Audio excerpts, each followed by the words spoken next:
do you see any prospect coming through that make you think, Because when Tyson came through, Tyson just swept the world with this sort of persona that he was just subhuman. Anything out there right now that you think will be, that excites you? Well, like I say, I like Deontay Wilder, and the reason why I like this guy, because the last fight he had when he fought the Stavern, I thought that was a very good fight, because up until then he was knocking everybody over, similar to what Mike Tyson was doing. Mm-hmm. But in this fight, he was in with a guy who wanted it just as bad as he did, and this guy can bang, and he can box a little bit. Yeah, and he can box a bit, and I thought he done very well in that fight, and I would like to see more of him, you know. But you know, going back to Mike Tyson, you know, I'm a boxing fan. You know, I don't consider myself a fanboy. And where Mike Tyson concerned, at the time, good fighter, but not a great fighter in my book. You know? Why so? Because every time he had a test, he didn't pass it. You know, any fighter that stood up to him, he couldn't overcome him. And he's never got off the floor and won a fight. And he's lost to guys and had returns and still lost to them, or not have a return with them. Well, the biggest criticism of Mike Tyson is that he always lost to a boxer, i.e. he lost to Buster Douglas, which is the biggest one. He lost to Evander Holyfield twice, who was a boxer puncher. He lost to, obviously, Lennox Lewis at the twilight of his career, albeit I think that's more like an excuse than it is a stating the obvious. And the rest of the people he lost to, he should never even have been in the ring with them. Well, yes, you can say all that, but he's a fighter. You did get in the ring. You can say the same for a Tyson opponent who got blown away early in his career. I mean, if you look at their record, maybe they shouldn't have been in the ring with him, but they got in the ring, and Mike got credit for the win. Right. So I think anybody who's beaten Mike at any stage in his career, they should get credit for the win. Yeah. Because if you don't believe you can win the fight, you shouldn't be getting in the ring. So, you know, I'm not an apologist for Mike Tyson. Exciting fighter, put a bomb in front of him, you'll know what to do with him. But when you're talking about great champions, heart, courage, tenacity, and skill,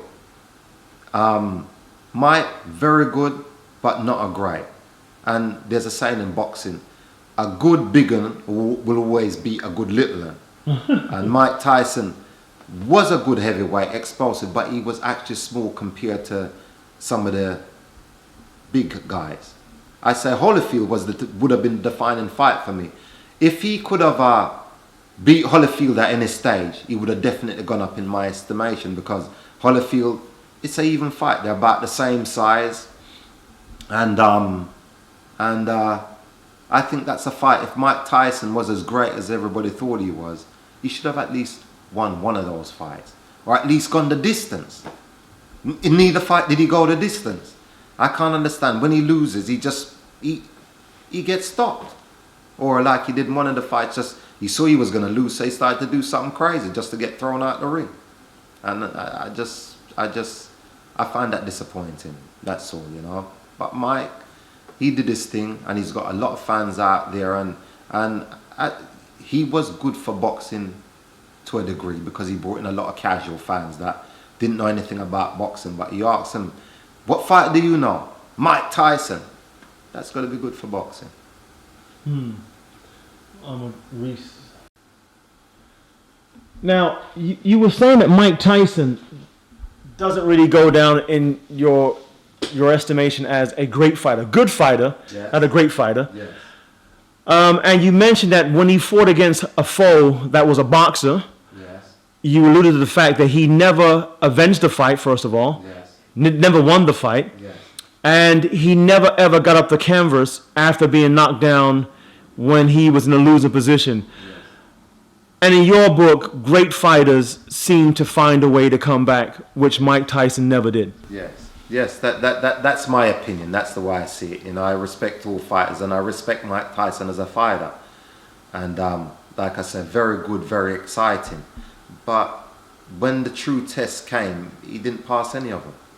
And you can make excuses for him, but then again, you can make excuses for anybody who loses a fight. You know, I'm sure they've got 1,000,001 excuses, but for some reason, it seems as if Mike Tyson excuses overrides everybody else's. I don't know, but that's the way I see it.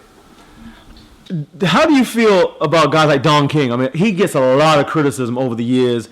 Don King's a crook. Don King robs people. Don King this, Don King that. What's your view on Don King? Don King, I've got nothing but admiration for a guy like that, because he's a guy. You look at Don King's life, you know, the way he came up, and what he's achieved.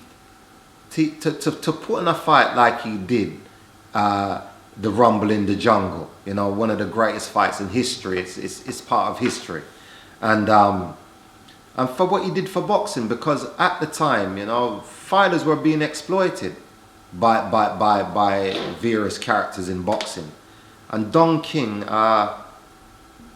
came along at the right time, because you can say what you want to say about Don, but I'll give you a little analogy. Larry Holmes made a statement. He said, a report asked him about Don King. What do you think about Don King and blah blah and Bob Arum, and Larry Holmes said, Don King. He said, Don King knows some very bad people, but you know, and I know people say he's a crook and all the rest of it. He said he most probably is. You know, I don't know, but he said Bob Arum is considered, you know, like a straight up honorable guy, where, you know, as in the sport of boxing. But he said, when I fight for Bob Arum, he'll offer me 5 million, and he'll pay me all of my 5 million. He give me every bit of my 5 million.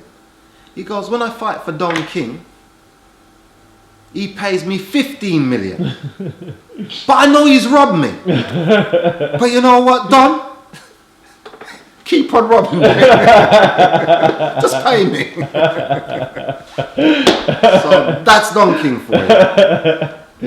And that tells the story in itself. Yeah. So he doesn't get the credit he deserves, that he always finds, well, he used to anyway, he found a way to put on the biggest shows on earth and create the biggest purse a fighter's ever seen. Well, that's right, because, you know, fighters, you know, people, he gets a lot of bad publicity. But the point I'm trying to make is, like, that's why I gave you the Larry Holmes analogy. The point I'm trying to make, fighters aren't as stupid as people try to make out, you know, because it's simple. If one guy is going to pay you more than the other guy, who are you going to work for? You know, so if you can't look after your money for whatever reason, right, that's got to be your problem. Right. So that's Don King for you. As long as you agree the price and he pays you what you're supposed to get, and if you're not getting paid, take legal action and do what you have to do, or never fight for him again. But a lot of these fighters, they fight for Don King for most of their career. They make a hell of a lot of money. But if you look at a lot of these fighters, a lot of them have bad habits.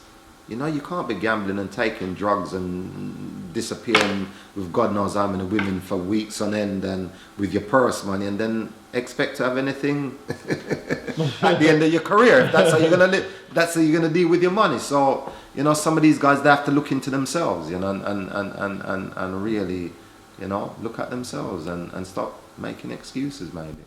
Because the argument is that with the amount of money that Tyson grossed in his career, which was approximately $500 million, we're talking $500 million he grossed in his career. With all of that said, there's no reason he should be close to, or even considered broke. Broke and Mike Tyson shouldn't be in the same sentence. Well, that's the point I'm trying to make. And I know Mike Tyson can never be broke, because his name is Mike Tyson. Mm-hmm. You know, so Mike Tyson, his time in boxing, he burnt so brightly that people still want a piece of Mike Tyson. They still want to be associated with him. Casinos where he boxed before, they'll give him a room. Mike Tyson staying at my hotel. Meet and greet Mike Tyson. And also, I know that his original managers set up a trust fund for him, whereas he should have money coming in. So, Mike Tyson, if you've grossed 500 million, and you're going around saying that you're broke and you're trying to blame other people for that. I don't understand. I really can't get my head around it, because I've heard Mike Tyson speak and I've actually met him, and he's an intelligent guy. He's not stupid. And when I met him, he weren't throwing no money at me. You've got a guy called Tyson Fury, and I must confess, I love that guy. I love his trash talk. I love The 80s, Britain's dominance in world karate